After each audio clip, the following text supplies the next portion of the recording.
Hello नमस्कार साथियों, physical education गुरुजी के ऑनलाइन प्लेटफॉर्म में आप सबका बहुत बहुत स्वागत है।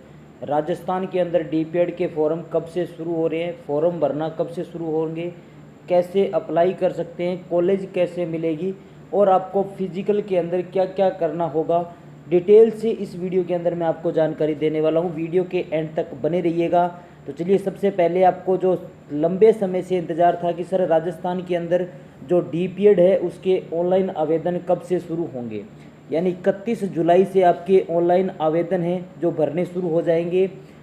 18/8/2025 तक ये आपके ऑनलाइन आवेदन भरे जाएंगे, यानी 18 अगस्त तक आपको ऑनलाइन आवेदन भरने हैं डीपीएड के लिए। और इसकी जो हार्ड कॉपी है वो भी आपको जमा करवानी होगी, यानी आपने जैसे ही फॉर्म अप्लाई कर दिया तो उसकी हार्ड कॉपी आपको जोधपुर कॉलेज के अंदर जमा करवानी होगी, गवर्नमेंट कॉलेज के अंदर। उसकी दिनांक है 15/9/2025 को आपको वहाँ पे जमा करवानी होगी।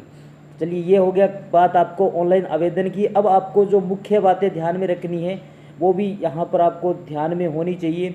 सबसे पहले आपको ध्यान में होना चाहिए कि भी कितने सीटों पर आपका कंपटीशन होगा। कितनी सीटों पर कंपटीशन होगा, तो यहाँ पर आपको 2 कॉलेज देखने को मिलेंगे। एक तो राजकीय शारीरिक शिक्षा महाविद्यालय राजस्थान जोधपुर, जिसके अंदर आपको 50 सीटें देखने को मिलेगी।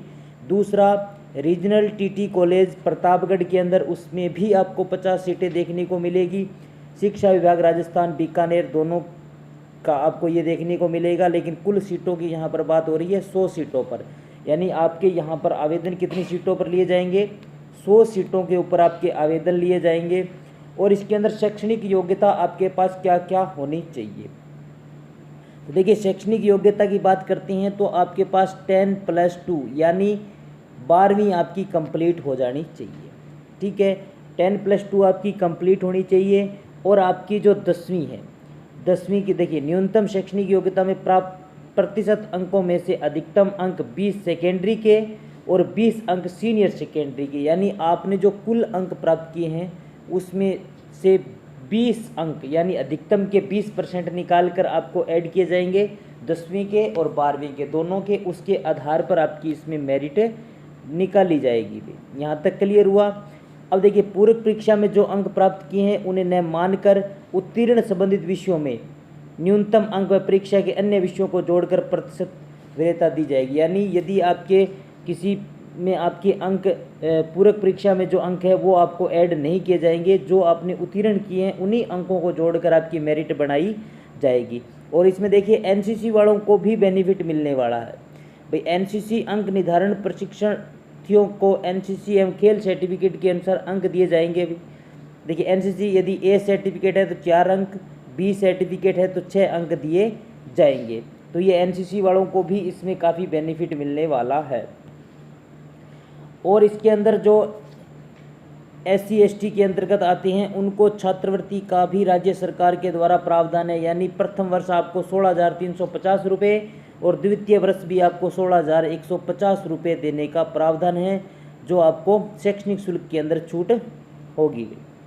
ठीक है, ये हो गया आपकी छात्रवृत्ति की बात। अब आयु की बात कर लेते हैं। इसके अंदर कितनी आयु के अभ्यर्थी आवेदन कर सकते हैं, यानी कम से कम आपकी आयु कितनी होनी चाहिए, 18 वर्ष होनी चाहिए।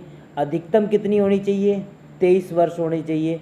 और जिनको SC ST या जिनको पिछड़े वर्ग में राज्य सरकार द्वारा नियमानुसार छूट दी गई है उनकी आयु अधिकतम कितनी हो सकती है, 28 वर्ष तक आप डीपीएड कर सकते हैं। तो ये हो गया आपकी आयु की बात। और आप जिस खेल का सर्टिफिकेट लगाएंगे, यानी जो भी खेल का आप सर्टिफिकेट लगाएंगे उस सर्टिफिकेट के आपको अंक दिए जाएंगे। उसके साथ साथ आपको उसका कौशल प्रशिक्षण भी लिया जा सकता है। जो कौशल है वो उसका परीक्षण किया जाएगा और उसके आधार पर आपको 10 अंक, 5 अंक या 5 अंक से कम भी आपको दिया जा सकता है या प्रवेश योग्य माना जाएगा। ठीक है, तो वो आपकी कौशल को देखकर उसके अकॉर्डिंग आपको अंक यहाँ पर मिलेंगे।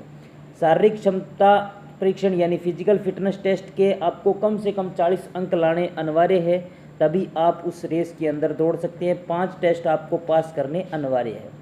ठीक है, यहाँ पर देखिए, पुरुषों की यदि मैं फिटनेस टेस्ट की बात करूँ तो ये सबसे मोस्टली सवाल रहता है कि सर हमारा फिजिकल टेस्ट किस प्रकार होगा। तो फिजिकल टेस्ट की आपको मैं डिटेल से इसमें जानकारी देने वाला हूँ।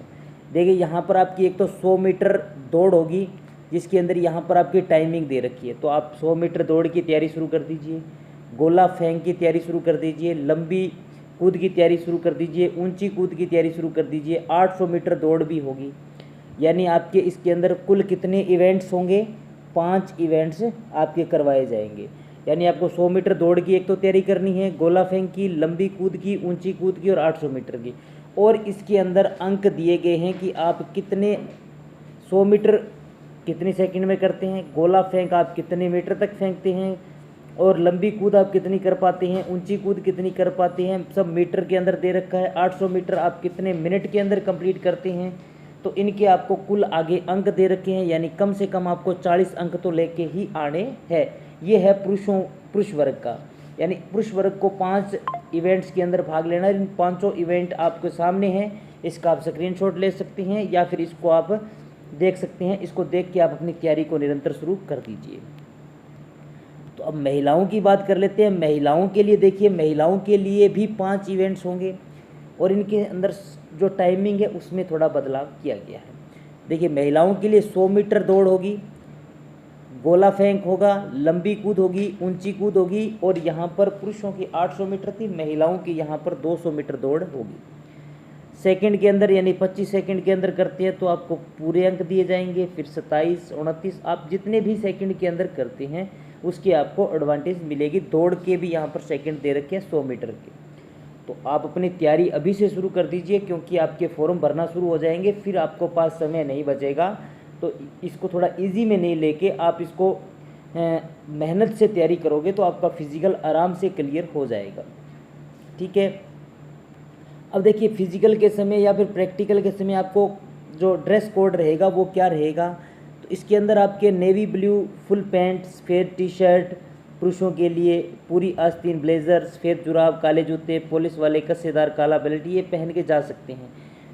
ठीक है, सैद्धांतिक के लिए। और महिला परीक्षार्थी है जो पुरुष परीक्षार्थियों के भांति अथवा नेवी ब्लू सलवार कमीज़, सफ़ेद अथवा सफ़ेद साड़ी, ब्लाउज़ एवं ब्लेज़र पहन के जा सकते हैं। और प्रैक्टिकल के अंदर आपका क्या रहेगा? पुरुषों के लिए देखिए, track suit, T shirt, collar वाला निक्कर, सफ़ेद स्पोर्ट्स शूज़, पीटी शूज़ या सफ़ेद जुराब भी। महिलाओं के लिए ट्रैक सूट रहेगा, टी शर्ट गोल गले वाला होना चाहिए, डिवाइडर स्कर्ट और सफ़ेद स्पोर्ट्स शूज़, पीटी शूज़, सफ़ेद जुराब, ये सभी आपकी रहने वाली है। तो आपके जो 31 तारीख से फॉर्म आवेदन होने वाले हैं, कौन कौन अभ्यर्थी हैं जो डीपीएड करना चाहते हैं, और यदि डीपीएड के रिगार्डिंग आपका और भी कोई क्वेरी रहती है तो दिए गए नंबरों पर आप संपर्क कर लीजिए। आपकी हर समस्या का समाधान करने का प्रयास करेंगे।